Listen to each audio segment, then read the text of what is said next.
ఈరోజు మనం బంధన పచ్చడి ఎలా చేసుకోవాలో తెలుసుకుందాం. కావలసిన పదార్థాలు: పచ్చిమిరపకాయలు ఒక 15, వంకాయలు ఒక 3,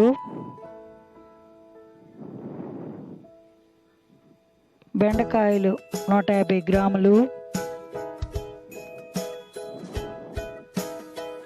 ఉప్పు తగినంత, దోర టమాటాలు 2, చింతపండు కొంచెం ఒక 10 గ్రాములు ఉంటుంది. అవన్నీ ముక్కలుగా తరుక్కొని అన్నీ గిన్నెలో వేసుకుందాం.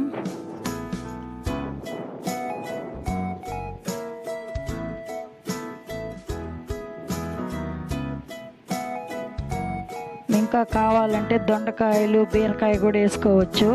నేను ఇంట్లో ఉన్న 2 కూరగాయలు టమాటాలతోనే చేస్తున్నాను.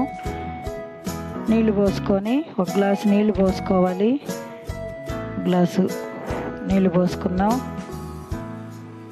పొయ్యి మీద పెట్టి ఒక 20 నిమిషాలు ఉడికించుకుందాం. తర్వాత ఏటికాయ కూరగాయలు సపరేటు, మిరపకాయలు సపరేట్గా పెట్టుకొని ఇప్పుడు దంచుకుందాం.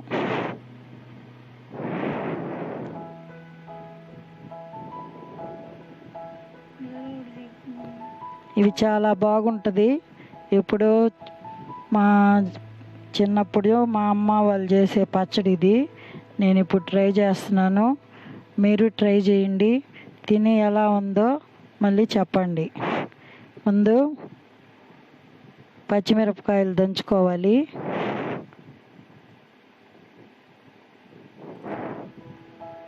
ఇది చాలా వెయిట్ లాస్ వాళ్ళకి బాగా ఉపయోగపడుతుందండి ఈ పచ్చడి.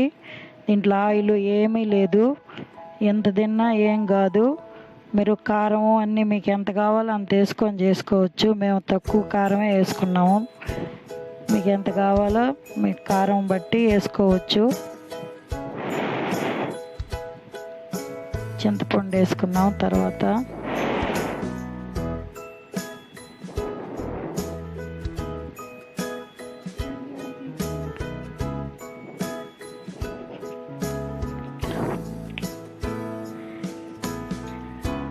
టమాటాలు వేసుకున్నాం. అన్నీ ముక్కలు దంచుకోవాలి. మెత్తగా దంచితే బాగుండదు. కొంచెం ముక్కలుగా దంచుకొని అన్నంలోకి చాలా టేస్ట్గా ఉంటుంది. సంగటి మామూలుగా అన్నం సంగటిలోకి కూడా చాలా బాగుంటుందండి. ఒకసారి ట్రై చేయండి మీరు ఇది చూసి.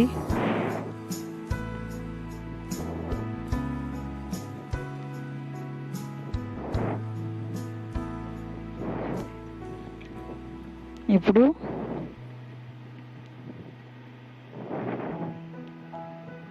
అంతే ముక్కలే దంచాలండి. మెత్తగా దంచితే బాగుండదు.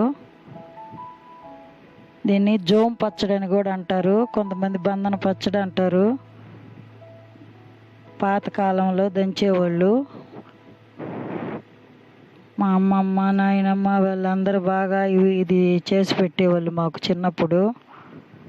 ఇప్పుడు లాస్ట్లో ఎర్రగడ్డ నలగొట్టి వేసుకోవాలి.